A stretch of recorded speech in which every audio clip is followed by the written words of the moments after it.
You know, I read that coffee might actually be the healthier choice between it and tea. Quite fascinating. Really? I always thought tea was the better option. What makes coffee stand out? Well, for starters, coffee has got some fiber. Not a lot, but more than you'd find in orange juice. Interesting. Fiber in coffee? I had no clue. But what about tea? Tea's good too, but it doesn't contribute much to your daily fiber needs, unless you eat the leaves, which is unusual. That's a surprise. I always go for tea when I need to focus. Does the article say anything about mental focus?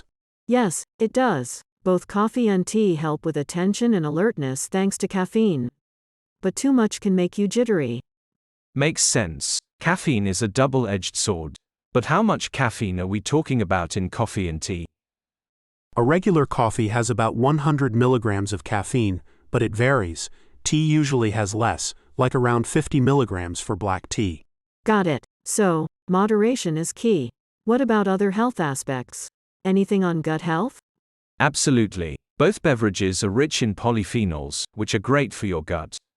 But coffee has more polyphenols than tea. Polyphenols, huh? Good to know. How about heart disease? Any benefits there? Yes, both coffee and tea seem to lower the risk of heart disease and stroke. The antioxidants and polyphenols play a big part. That's reassuring. Heart health is so important. Do they mention anything about cancer risks? Indeed they do. Coffee drinkers seem to have a lower risk of certain types of cancer. The evidence for tea isn't as strong though. That's intriguing. I'll have to consider more coffee. What about diabetes? Coffee again seems to have the upper hand. Regular consumption is linked to a lower risk of developing type 2 diabetes. Interesting. I guess coffee's not just a morning pick-me-up. What's the verdict on stress levels? Tea wins this round. It has a calming effect, thanks to a compound called L-theanine.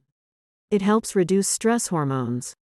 A cup of tea for stress relief sounds perfect.